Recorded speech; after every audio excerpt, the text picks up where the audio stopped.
A lot of eyes are on Arizona right now because of the controversial immigration law. But there is another concern there many people know very little about. People from terrorist nations are among the hundreds of thousands of people caught each year crossing the Mexico-U.S. border.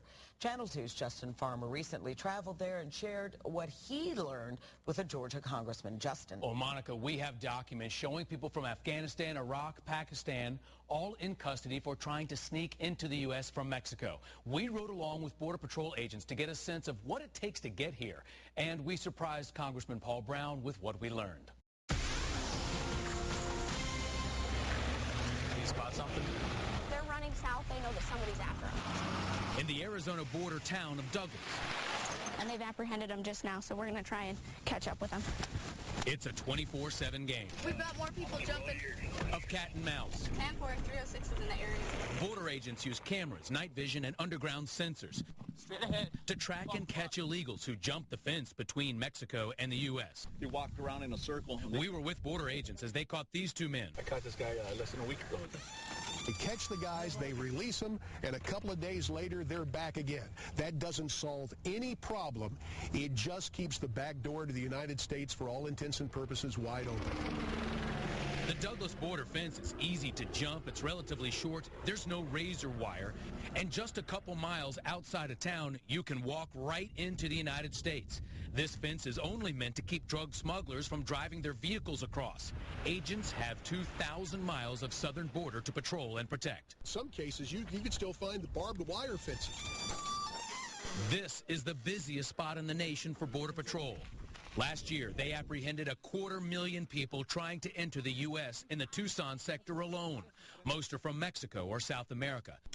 Almost 20% have criminal records. And every year, hundreds of people caught crossing are found to be from terrorist nations. Since January, Border Patrol agents have been on the lookout for 23 Somalis with ties to al-Qaeda.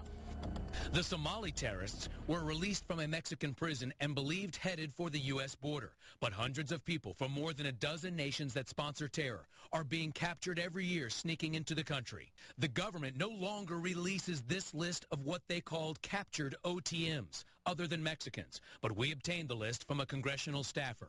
It reveals that 9 years after 9/11, our open borders remain a major threat. Iran, 42. Iraq, 42. Georgia Congressman Paul Brown is on the Homeland Security Committee, yet he had never seen this list until we showed it to him. It is shocking to see the amount of people from Middle Eastern countries coming in on that report.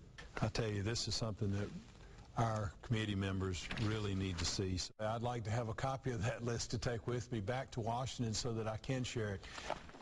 Congressional reports show that Mexican drug cartels tightly control the smuggling of people and drugs. It's feared they're also helping smuggle terrorists and weapons into the U.S. The Arizona border may be 1,500 miles from Atlanta, but what's happening here impacts everyone in America. We have hundreds and hundreds of folks coming from Middle Eastern countries, and frankly, I don't think most of these people are coming here to cut our grass. We must secure the border. Well, go to the 2 Investigates page at WSBTV.com to see our complete list of people detained from nations that sponsor terror. And next Monday, we will have much more on the border threat, including the Mexican drug cartels and the route drugs take from the border right here to Metro Atlanta. Monica. Thank you very much, Justin.